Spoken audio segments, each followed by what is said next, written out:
Hello and welcome back to the Oversharing Mom. We just love sharing our experiences and we love supporting moms to be. And because we've had our own set of experiences, there are things that we have learned, and Romana and I just wish people would have told us earlier. So as our children are growing up and all these changes are occurring and we're really witnessing how they're learning, how, they are communicating. So what I've noticed is at a different stage, there is a different approach that's required. It's like they're changing and you need to change. You need to kind of adapt and you need to go along with those changes. Sometimes it's painful for both. And I mean, kids even, supposedly I've read in some research that they even feel their own bones growing.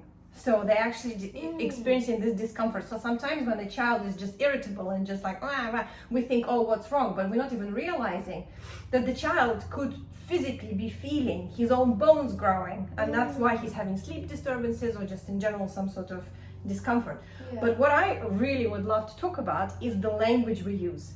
So I've made a few discoveries for myself and I'd be curious to see what you think. But for example, how we've been brought up and how we were talked to, it's only natural that we use that language. But I've started noticing that if I say things like, if you don't do this, then such and such.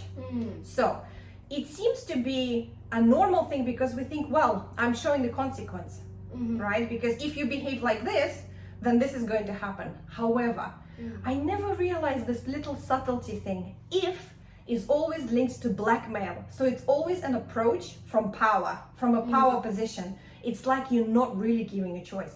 If you just replace this little word with the word when, then it shows the consequence. So you're not saying, it's just such a helpful little thing that changes the dynamic. And you would think, really, a word can make such a difference? Yes, words heal. Words bring people together. Words, they're so important for communication.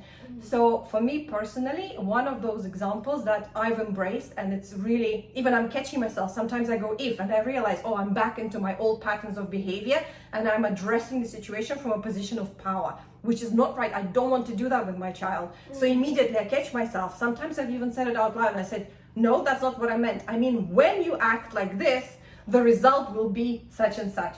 So I'm actually explaining, it's more of an information rather than punishment. So with the if and the result, it's more of a punishment to what happens. Whereas if you go from, if you use the word when, then it's more you kind of relating information. So you're basically saying when we act like this, this and this happens. Yeah. So it's not a punishment, it's a result.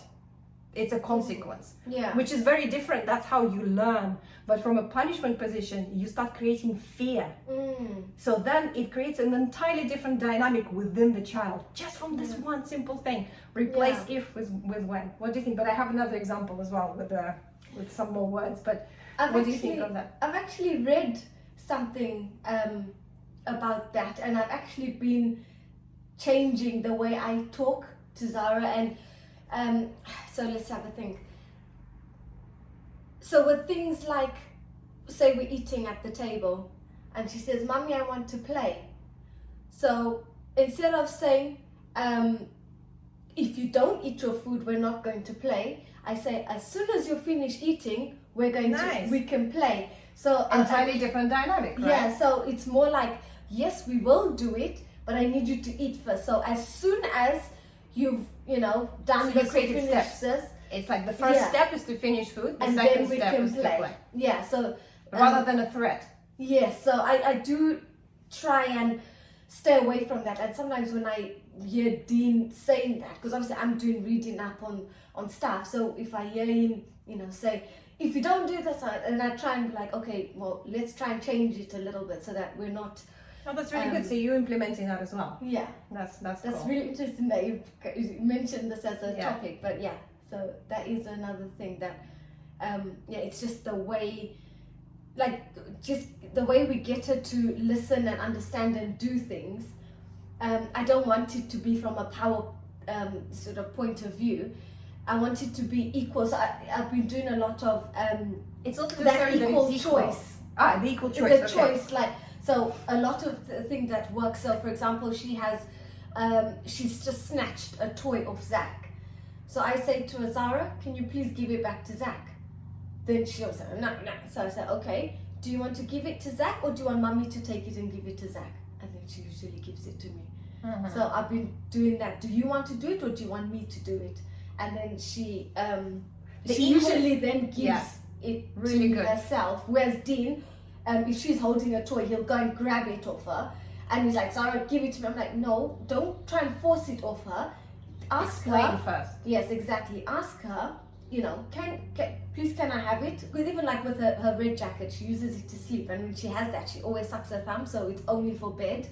So if she's coming down with it, Dean will say, Zara, put your jacket down. And he doesn't give her time to, you know, think about it, process it, to put it down. He's already grabbing the jacket. Zara, pass your jacket. And I'm like, let it go. You're not fighting with her. Ask her again. She will put it down. Because when I ask her, I'm like, Zara, you can put it down, or do you want mommy to take it and put it down? And she usually gives it to me. So that's a few of the things where he's just like, I'm telling you to do it, so do it. And this is where I'm like really trying not to have that. Like I'm the parent.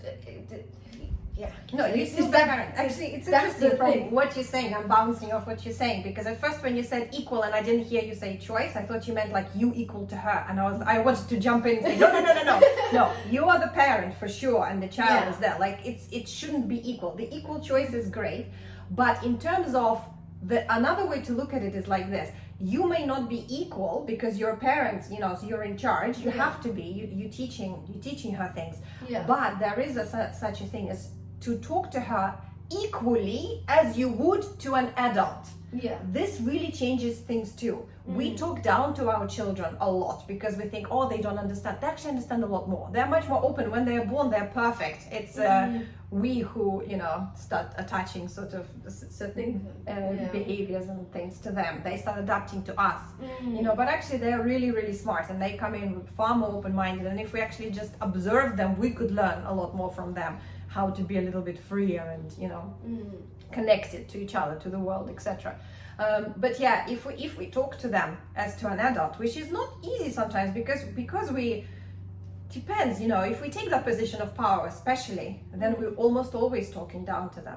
If we start changing that dynamic, more of consequences and delivering information, so as an explanation, by when I say information, like it's explaining how things work rather than this is the only way, my way or the highway.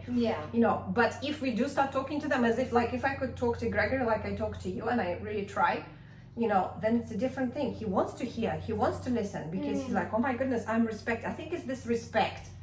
When once we start, so I think that's where it's the equal thing. It's like how you would speak to an adult. And I think that's a really important thing.